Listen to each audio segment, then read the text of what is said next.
Good morning everyone, this is Khan sir और आप देख रहे हैं आपका favourite channel that is seat academy. और आज के क्लास में हम शुरू करने जा रहे हैं स्टैंडर्ड 12 का फिजिकल केमिस्ट्री का first chapter that is solid state which is very very important for board examination. आइए शुरू करते solid state.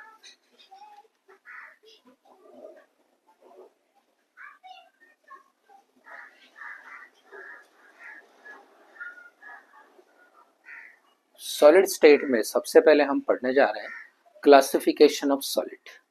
Classification of solid, classification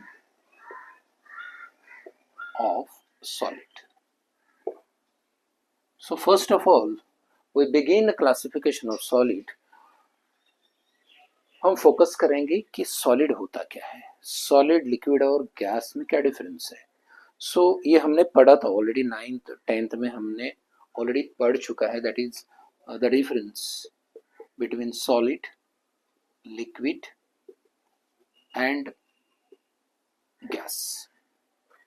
इनके बीच में जो मेन डिफरेंस है, जो हमें पता है कि सॉलिड के अंदर जो भी कंस्टिट्यूएंट पार्टिकल्स होते हैं दैट में भी एटम्स, आयंस और मॉलिक्यूल्स, और ये बहुत टाइटली अरेंज होते हैं, कंपैक्टली अरेंज होते हैं, मतलब इनके बीच में डिफरेंस कम होता है। दे हेल्ड टुगेदर टाइटली और therefore solid is very hard. ठीक है। और लिक्विड के केस में the constituent particles are away from each other, so इनके बीच में जो डिस्टेंस होगा it will be more as compare to solid, और इसलिए ये लिक्विड कहलाता है, इसलिए ये फ्लो करता है। गैसेस के केस में द कंस्टिट्यूएंट पार्टिकल के बीच में they are far away from each other. So this is the major difference between solid, liquid और गैस। और इस चैप्टर में हम पढ़ने जा रहे हैं बेसिकली सॉलिड का पूरा के पूरा हम स्टडी करेंगे। ठीक है, तो आइए शुरू करते हैं क्लासिफिकेशन ऑफ सॉलिड। मेरे साथ नोट्स बना लेना अच्छे से, नोट्स आपको हेल्प करेगा बोर्ड एग्जाम में जब आप आंसर लिखेंगे तब। ठीक है, आइए देख लेते क्लासिफिकेशन ऑफ सॉलिड।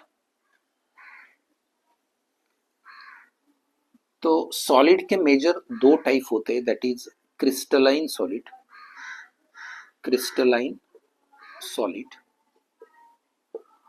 और दूसरा टाइप होगा सॉलिड का एमॉर्फस सॉलिड। ठीक है, यहां से क्वेश्चन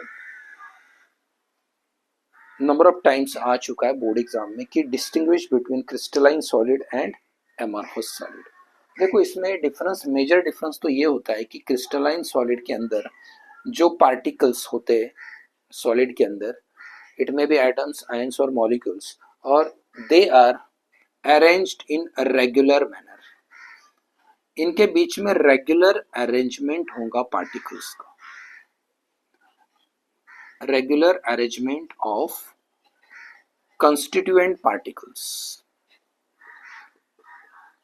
ठीक है, जैसे कि ये है रेगुलर अरेंजमेंट है, और इसको हम बोल सकते हैं कि it is a periodic arrangement of the particles. Systematic manner में रेगुलर अरेंजमेंट होता है पार्टिकल्स का, बट एमॉर्फस सॉलिड के केस में जो अरेंजमेंट होगा that will be random arrangement, random arrangement,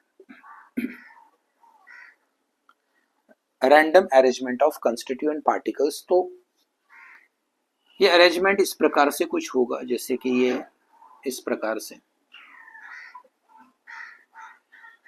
ठीक है, सो ये था first difference between crystalline solid and amorphous solid. आइए करते हैं सेकंड डिफरेंस। सेकंड डिफरेंस जो होता है,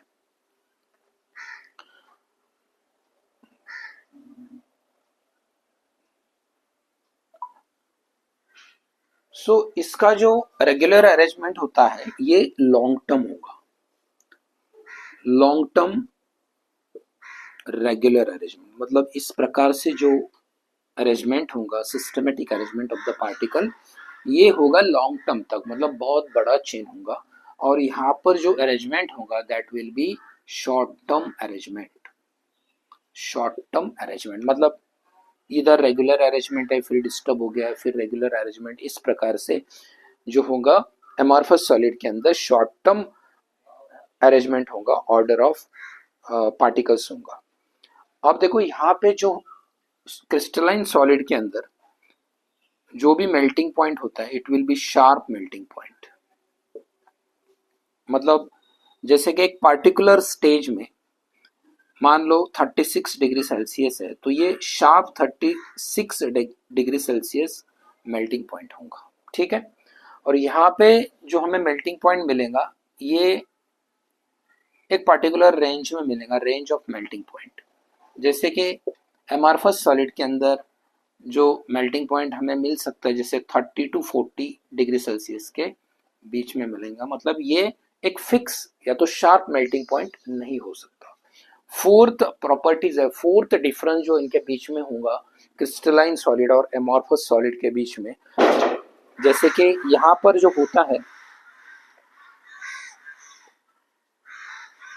जैसे कि क्रिस्टलाइन सॉलिड जो होते हैं दैट इज अनआइसोट्रोपिक, अनआइसोट्रोपिक, और एमॉर्फस सॉलिड जो होते हैं that is isotropic in nature, isotropic in nature.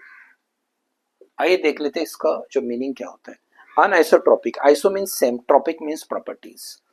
अनआइसोट्रोपिक means different properties, मतलब अगर मेरा ये क्रिस्टलाइन सॉलिड है तो ये है एक्स डायरेक्शन, ये है इसका वाई डायरेक्शन और ये है इसका जेड डायरेक्शन। सारे डायरेक्शन में इसका प्रॉपर्टी डिफरेंट डिफरेंट होगा, मतलब इसका जो थर्मल प्रॉपर्टीज है, मैकेनिकल प्रॉपर्टीज है, इस तरह के प्रॉपर्टीज ये अलग अलग होंगे। बट एमॉर्फस सॉलिड के केस में, एमॉर्फस सॉलिड के केस में in all direction the properties will be similar, in all direction properties will be similar, ठीक है। तो ये थे major difference between crystalline solid and amorphous solid. आइए करते हैं नेक्स्ट टॉपिक।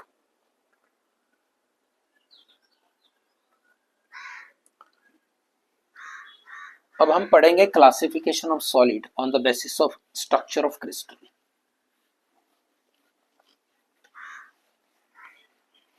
क्लासिफिकेशन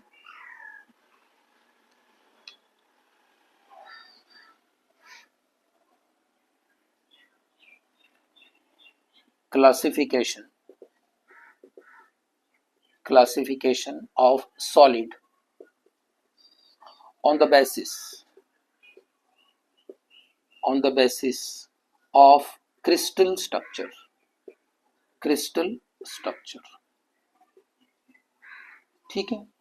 इसके दो टाइप होंगे, इसके दो टाइप होंगे, एक होगा आपका आइसोमॉर्फ्स और आइसोमॉर्फ होगा और दूसरा होगा पॉलीमॉर्फ्स, है ना। एक होगा आइसोमॉर्फ सॉलिड और दूसरा होगा पॉलीमॉर्फ सॉलिड, ठीक है। आइए देख लेते हैं। आइसो का मतलब सिमिलर और मॉर्फ का मतलब structure.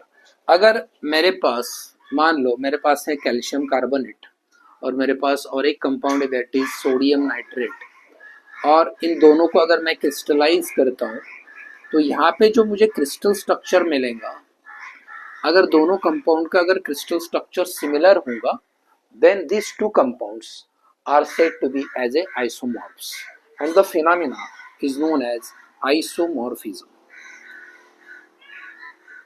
and the phenomena is known as isomorphism, ठीक है। समझ रहे हो? एक बार देखो, ये अलग अलग कंपाउंड है, इफ दे आर क्रिस्टलाइज, अगर मैं इसके क्रिस्टल को फॉर्म करता हूँ तो दोनों के क्रिस्टल ऑलमोस्ट सिमिलर होंगे।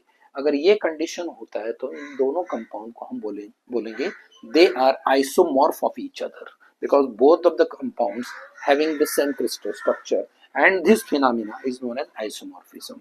अब देखो पॉलीमॉर्फ के में होता क्या है कि मेरे पास सिंगल कंपाउंड है, मेरे पास सिंगल कंपाउंड है और एलिमेंट है, if we have single compound or element and if it is crystallized in different crystal structure, अगर मैं इसको क्रिस्टलाइज करता हूँ, मान लो कार्बन है, इसको अगर मैं क्रिस्टलाइज करता हूँ तो ये 3 अलग अलग स्ट्रक्चर मुझे दे देगा, जैसे कि डायमंड होगा, डायमंड, फिर ग्राफाइट,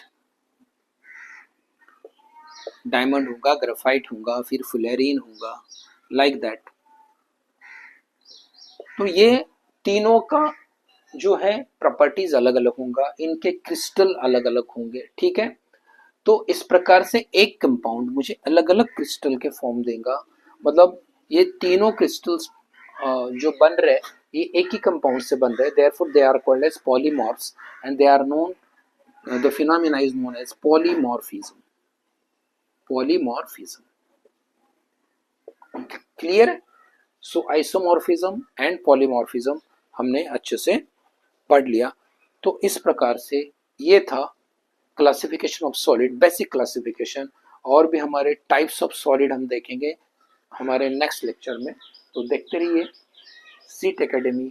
और अगर आपको वीडियो पसंद आए तो इसको शेयर कर देना, लाइक कर देना और सब्सक्राइब कर देना। Thank you so much for watching my videos.